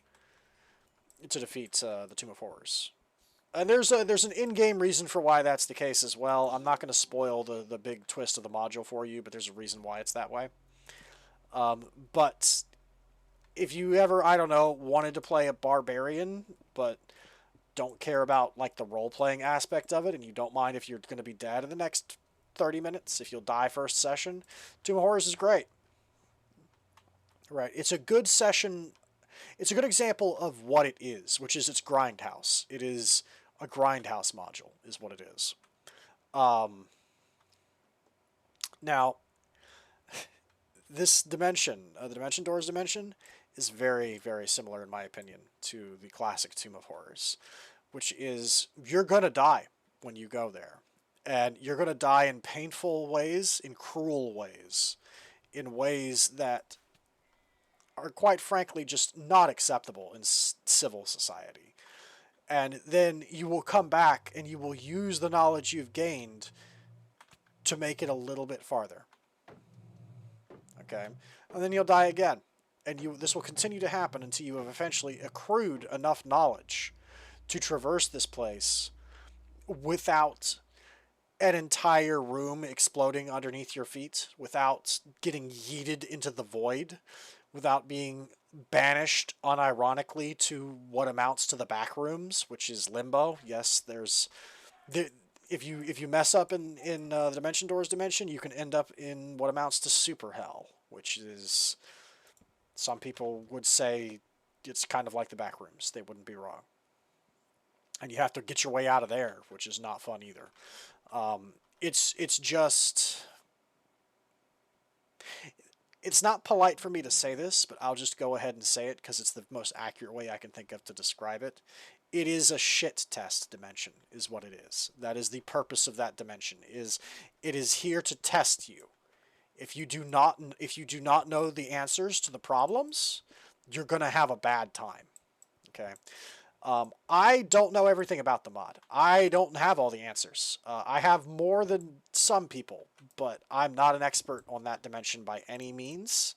But I know a lot, and when we go, I will do my best to try and demonstrate certain traps, to show you the logic of it, to show you what you need to be afraid of, what you need to be considerate of, what you need to stop and slow down about and think about.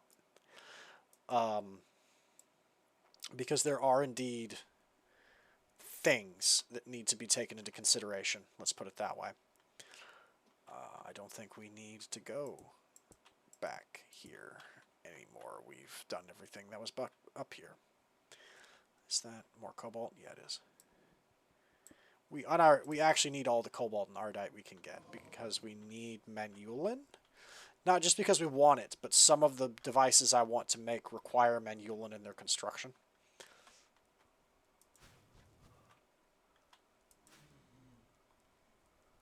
Okay. Yeah, I figured you'd charge me.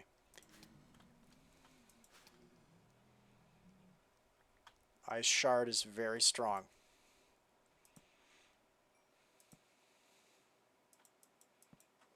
Anyway.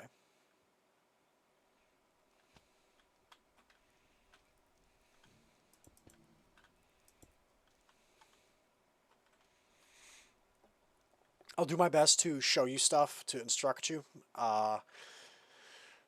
But the pack specifically points us to the Dimension Doors dimension and says if you want an early boost or an early start, go here. Now, I don't know what constitutes early. This is an extremely long pack. Like, on the one hand, I'm a little worried I might have waited too long to go there. On the other hand, like, I don't know. His definition of early is probably very different from mine. I think we're probably still safely early. Probably. But we'll go there. I'll show you what's in. What is in that place. Horrors is what's in that place. That's the correct answer to what's there. It's horrors beyond the imaginings of men. It's not great. Let's go ahead and do this. But I want to see what quote-unquote things that will help you out in the beginning are present. I'd like to see what stuff we can find there. And we'll probably also get started on blood magic as well.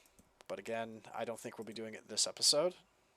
I was hoping we might be able to go here and there in this episode both, but I don't think we're going to have time because we had to do the dragon thing and fight the hydra. Plus my little tutorial on Ender IO. It just didn't quite work out. But that's okay. That's fine.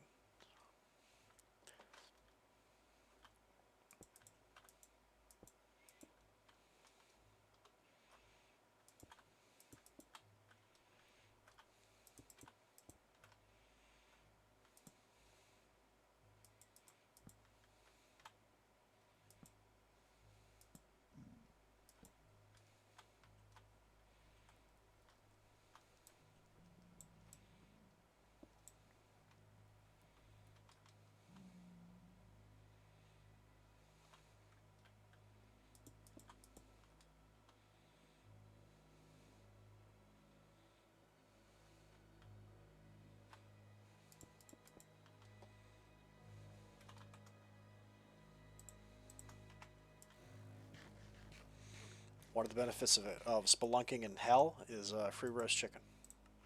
True story.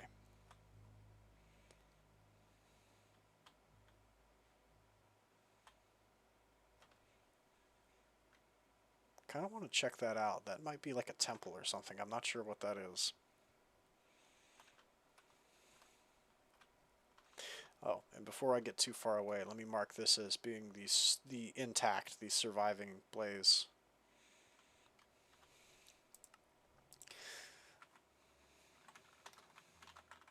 Blaze spawner. There we go. This way I can return there quickly. Does this pack have cardboard boxes? I don't think it has. No. There is a tech mod. I don't remember what it is, but there's a tech mod that adds a cardboard box, and the benefit of it is it lets you box up any block and preserve the block data that the block possesses as well. In its totality, which essentially means you can use it to pick up a chest and move it, a vanilla Minecraft chest, without having to spill the contents of the chest, without having to...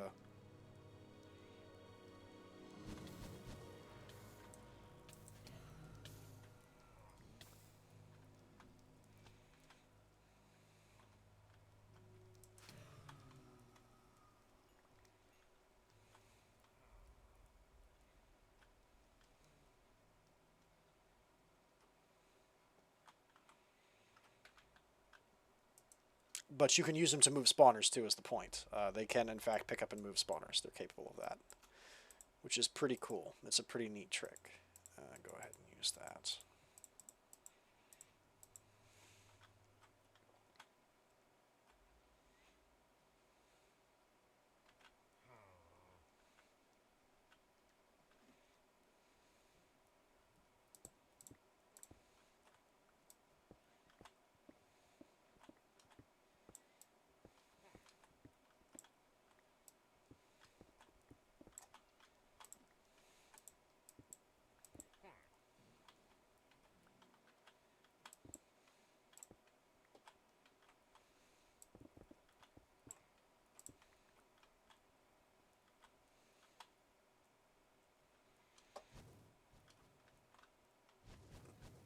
Jeez.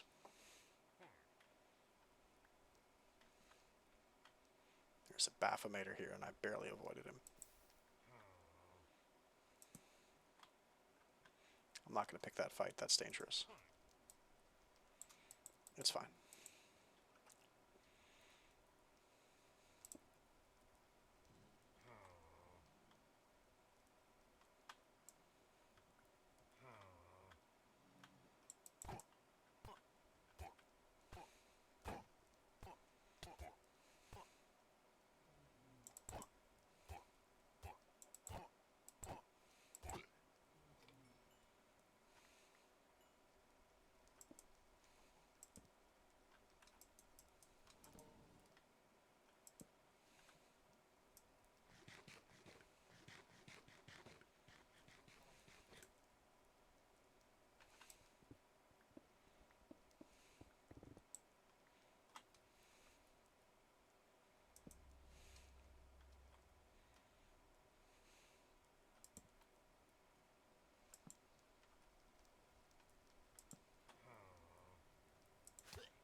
I don't know what that was, but it scares me that I don't know what that is.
Vox Pons Biome Crystal. Don't know exactly what that is, but okay.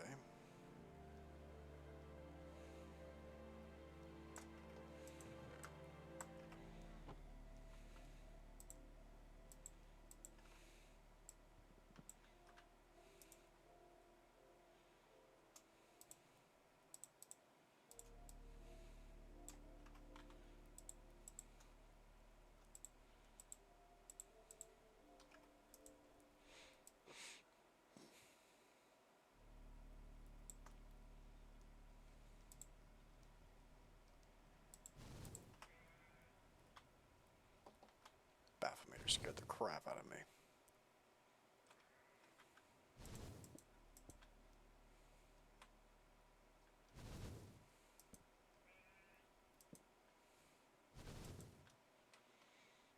Bafometers and their wall hacks. They're such BS.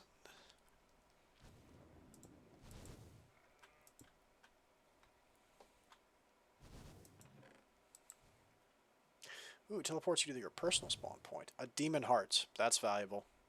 Steel. Okay, more machine frames. The demon heart is something that's needed for bewitchment stuff. A lot of the high-end bewitchment stuff, by the way, is from hell. Like, you gotta go to hell to get it. You gotta come here to the Nether. Got another lava charm as well. Nice. I should check what version of Bewitchment this is, because in the newer versions of Bewitchment, you can actually become a vampire or a werewolf, and it's kind of cool. I don't know if I'll do it. There are some pretty severe drawbacks associated with both of them. I'm not sure if either necessarily fit the playstyle I'm going for at the moment, but, you know. I think we may have cleared this fortress. Are we actually done? I don't think there's anything left.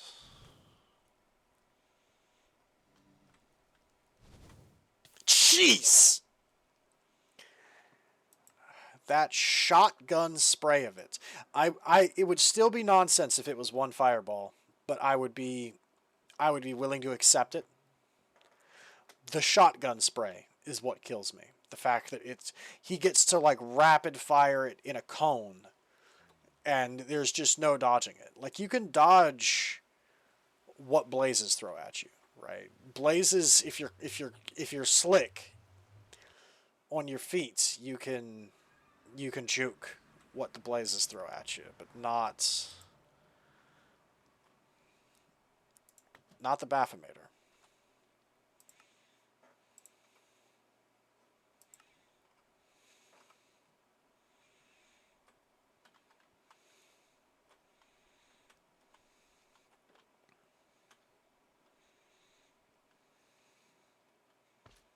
Didn't even see him. Where is he?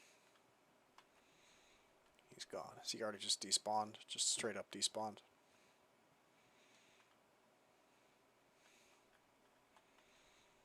Man, doing me dirty. Done dirty by the dirty, dirty goat. I don't even remember what I was saying. I apologize. It's probably not that important if I forgot about it, but even so, that's frustrating. I think we've done it. I think this place is cleaned out. I don't think there's anything here. And we're coming up on the 2-hour mark if my timer is correct. We've got about 10 minutes left. I don't think there's much we could do in 10 minutes. I certainly wouldn't want to jump into the Dimension Doors dimension in that amount of time. But I think let's just go ahead and portal home. And let me press F7 to turn these obnoxious things off.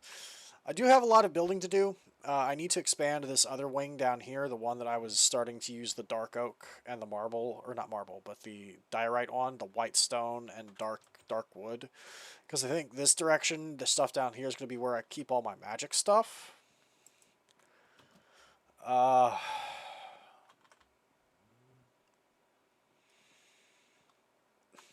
don't know, man. We'll see. Let's see. We did get some good stuff. I think the lava charm makes you immune to lava. It should, I think, or something along those lines. The Enderwing Prime teleports you to your personal spawn point, which would be super handy if we didn't have /home enabled in this mod pack. That kind of makes this a little bit easier. The Demon Heart is used for certain rituals in Bewitchment, as is the Codex Infernalis.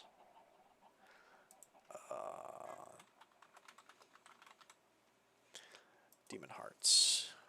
Surrounds a flesh block in Thaumcraft to make the Forbidden Matter, the EMC value of which is 666,666. We need one of them, along with Dragon Blood Plastic, Sigil of Ruin, and a Flux-infused bow to create the Brave. makes the items shimmer as if it was enchanted. Oh, it has shimmer, so it looks like it's enchanted. Infinity Leech Multi-Rend. It can be used to make someone's costume. Decay applies withering to the target. Applies withering to melee weapons. Erebus. And one of them is needed to make the compressed refined EMC link. It's used in infusion crafting with Thumbcraft to make the Embraced Imperfection. We combine a Demon Heart, an Oil of Vitriol, the Sigil of Failure, a Pentacle, and Human Imperfection together with Diabolos and Infernum to create Embraced Imperfection.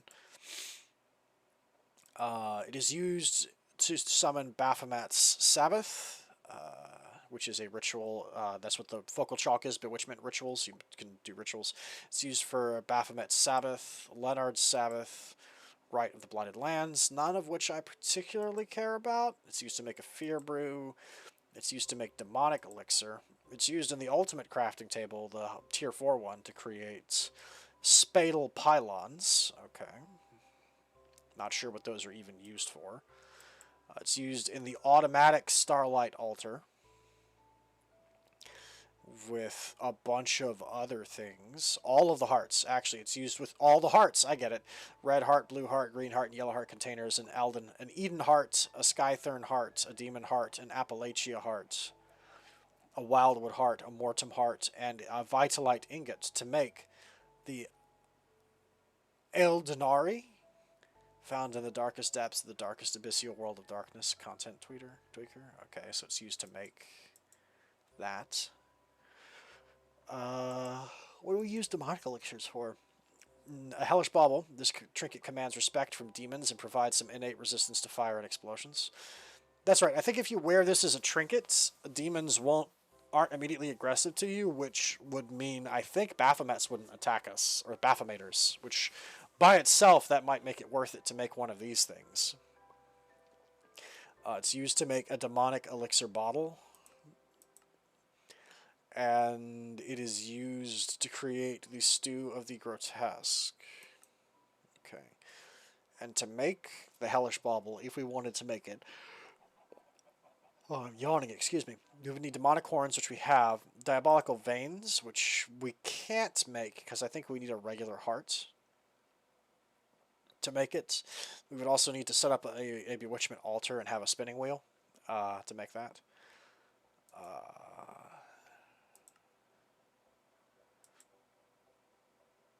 And how do we get nether steel again? Nether steel. Oh yeah, nether steel is just iron, nether quartz, and nether brick, and you can just make nether steel directly. Right. So that's easily doable. What does the demonic elixir bottle do? It's a content tweaker recipe, which means it's meant to... Oh, I see. It's a way to automate stews of the grotesque if you wanted to do that. So in the terrestrial cauldron, you can combine a heart, a demonic elixir bottle, raw mutton, toe, frog, lizard leg, slime ball, adder's fork, belladonna, and hellbore to make the stew of the grotesque. And I know the stew of the grotesque is used to make the different demon statues, or at least the Leonard statues. It's explicitly used in Leonard's Sabbath. It's required in the infusions to make the skeletal set. Okay. It's used in elite crafting to make the turbine wall. Jeez.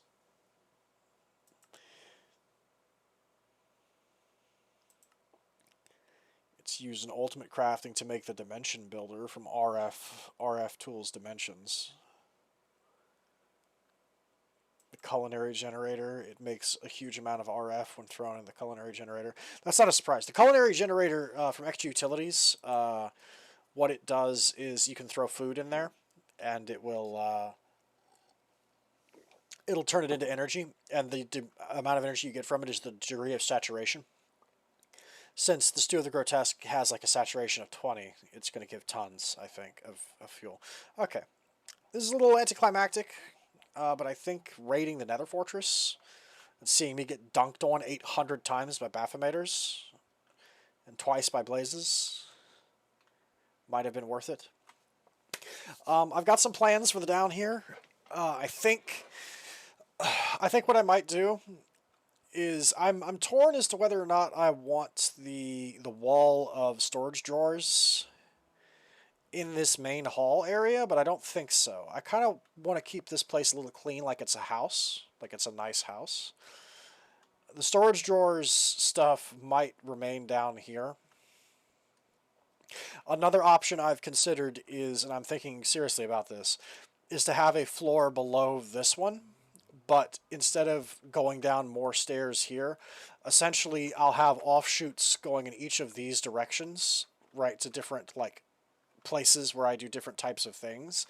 And then to get to the storage drawers, which is like the central area where I would do things with, all the areas would be like this, and then the storage drawer, the way to get to it is to go here, like to go through this wall, and there's that. Then there would be like a little central nexus area under here where the storage drawers and stuff is, and that way the storage drawers are in like a centralized location.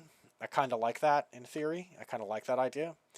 But we definitely need to expand this a bit. I'm thinking about making some expansions in that direction, and that direction.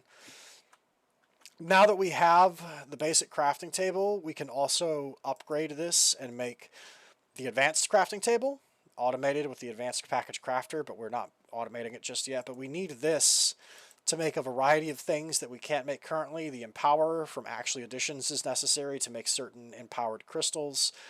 It's used to make certain devices and machines that we kind of need. A disabled item. Okay, cool. It's used to make what are some things that we actually need? It's used to make the bag of holding. Gosh, I can fit so many shulker boxes in here, empty before using in this in recipes. But you can make this, right? Which is the next level up from the backpacks. This is supposed to be better than the backpacks I have. I don't know how, but it is. I assume it's even more portable storage. It's necessary to get into deep mob learning, which we need to do, because that's how we start automating the acquisition of mob drops. See, simulation learning, deep simulation chamber from deep mob learning, right? The loot fabricator from deep mob learning.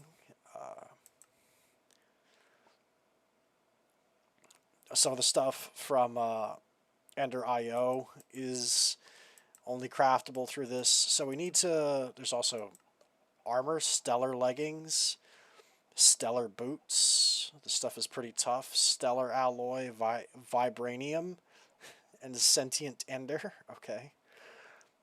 Crafted with flux infused leggings and ender leggings to make a whole set of armor. We can just keep going and going. There's tons of stuff. We would also need it to get started on the solar arrays, which is basic environmental tech stuff. I don't think they'll let me get involved in this. Yeah, the Bloodmaster metal we can't get because I looked at this earlier. Bloodmaster is made by combining each of these corrosive, destructive, vengeful, demonic, and steadfast steels together. And that doesn't mean anything to you, and it doesn't to me either, because it's a content tweaker thing, which means it's unique to this pack. But these are the 5 types of demonic will that exist in blood magic. So I assume to get corrosive will, we would, for instance, need to take, yeah, corrosive steel dust or corrosive will powder, and then combine it with something. And how do we obtain it? Currently, I can't see of a way to obtain it, but I assume that's because it's locked by age progression. There will eventually be a way to obtain steels that are infused with the different demonic wills, right? So we can't do anything with that just yet. But the point is, there's lots of stuff. This is where we need to go next, is the advanced crafting. The problem, though, is in addition to the advanced crafter itself needing 2 basic crafting tables to craft, you also can't craft things from lower tier extended crafting tables on the newer tables, which means I'm actually going to have to make 2 whole new basic crafting tables, because I can't give this one up because I need it to continue crafting things of tier 1. A tier 2 table can't make tier 1 stuff. I'm pretty sure it can't, which is really, really rude. Like, it's kind of rude. Now that we are in this, though, we can also actually make a coke oven. We can make crude blast furnace bricks, and we can make coke oven bricks, so we can start making our own coal coke. We can start making treated wood, creosote and treated wood, which will let us actually get into immersive engineering stuff. And once we get into immersive engineering, I don't know how good it will be because in my memory, from what I recall of immersive engineering stuff here on the engineer's workbench. From what I recall, it actually sucks, but you can make like a gun. You can make guns with immersive engineering. Like you can make different cartridges that do different things. Flare cartridges. You can make flamethrower cartridges, wolf pack cartridges, crystallized wheel cartridges, which is something across through immersive engineering and blood alchemy. Castle cartridge, etc., etc. Armor piercing, and you can make and dragon's breath rounds, buckshot and dragon's breath, high explosive. You can make guns, okay, and like it's a cowboy revolver straight up. Like it's not. Hang on, let me see if we can see one. Is it visible in the stuff? Yeah, we can make a revolver drum, right? So 2 wooden grips, an iron ingot, a revolver barrel, a revolver hammer, an iron ingot, and a revolver drum gets you a revolver. Go ahead, make my day. And it is an 8-cylinder. You can shoot people with it, and it itself is a component in the gun turret, which is that plus a precision scope, circuit board, redstone engineering block, turntable, and extended magazine. And you can apply mods and stuff to your guns. Like you can bling your guns out. It's almost like the first BioShock in a way, right? Like you can add an extended magazine to your revolver to increase its size. You can weld electron tubes to the side of your revolver so your shots inflict shock damage. It's very BioShocky, right? And how it works. Adds melee damage to the revolver with the bayonets. If I remember correctly, the revolver actually sucks, though, unfortunately, which is sad because it's really cool. But we can also make a railgun, and if I remember correctly, it's quite a bit more expensive. It's 2 revolver barrels, a wooden grip, 2 high-voltage capacitors, and 2 electrum coil blocks. But if I remember correctly, the railgun actually slaps. It requires energy to fire, but it'll slap somebody real hard. It hurts. There's also a revolver speed loader that lets you instantaneously reload your revolvers. The speed loader is just 4 iron and a steel, and then you can refill the speed loader ahead of time using your bullets, and then you can just combine the speed loader with the revolver to quickly reload it, because otherwise you have to manually put a bullet into each of those squares in the revolver. You see the cylinder. There's cool stuff. I don't know how viable it is, especially when I have a magic wand that's doing 60 points of damage, just throwing icicles at people. I don't know if the revolver will be any good, but there are other guns in this pack too, like not just the immersive engineering stuff. But we'll look and see. We'll see where we can go. I definitely feel like I don't have enough protection right now. I might try and see what I can finagle off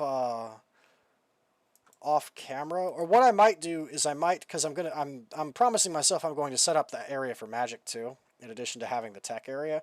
What I might do is I'll set up an area for enchanting in this base, so we don't have to keep going to those anvil outposts to do our enchanting. And once I have, that'll be my personal goal, is I'll set up the our enchanting stuff, and then I will start trying to enchant and see if I can put fire and magic protection on this rupee set, because boy does that hurt. That hurts a lot. It hurts a whole lot to get slapped with that. But I think that's going to be it for now. Engineer's Skyhook, unlimited speed, a new form of travel. Literally BioShock stuff. You can hook onto wires and ride around on them. Unlimited speed. But yeah, it is what it is. We've got to expand our industrial capacity a little bit. We've got places to go and we've got things we need to do. But I think for now, that's gonna do it. I think that's gonna do it for us for now.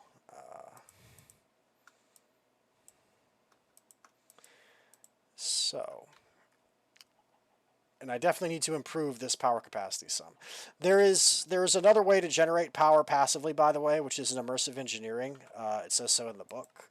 I knew about this already because I've done stuff with immersive engineering before, but in the book, where is it? Energy sources. This is one of the most basic ways, thermoelectric generator. It generates RF by putting water and lava on opposite sides of this block. So you create the block and you put it down in the world, and then you put a source block of water on one side and lava on the other. If you have a way of using a phantom energy phase of drawing energy from a block remotely, you can use it on 3 sides, right? Because you don't have to just use the four sides on the sides. You can also use the top and the bottom as well. I should also mention that the bigger the temperature differential is, the better. So if you have things hotter than lava and colder than water, those can also be used. Lava is generally one of the hottest substances in Minecraft, and that's true even in modded Minecraft. But there are a number of substances colder than water, especially since the reactors mods are in, the tech mods that add nuclear reactors. We can make like liquid nitrogen or gelled cryotheum. Astral sorcery is in as well. Liquid starlight, which is a magical substance. It is liquefied starlight. Liquid starlight is actually extremely cold as far as temperature is concerned. It's very, very, very cold. It's one of the coldest things in modded Minecraft. It is very cold. So lava and liquid starlights next to on opposite sides is another good way of doing that. We'll probably make a few of those because they passively generate RF over time. They don't cost anything. It's free. It's the trade is it doesn't make much. But it's good if you just need to slowly charge batteries and storage capacity stuff over time. If you've just got some small generators or small machines that you want to keep running at all times, that sort of thing, we'll work on expanding what we have.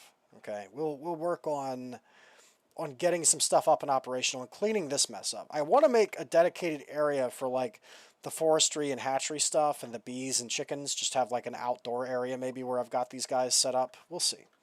We'll see what we can do. I'll try and have some of this cleaned up by the time we do another episode. But I think until then, that's going to be farewell. I really enjoyed my new wand. Not sure what we'll do with the dragon parts, but we'll think about it. So, I think that's going to be it for me. This has, of course, as always been Meatballcraft Dimensional Ascension Dually Edition. And I'm Lord Rain. Good night, dear watchers. Good night.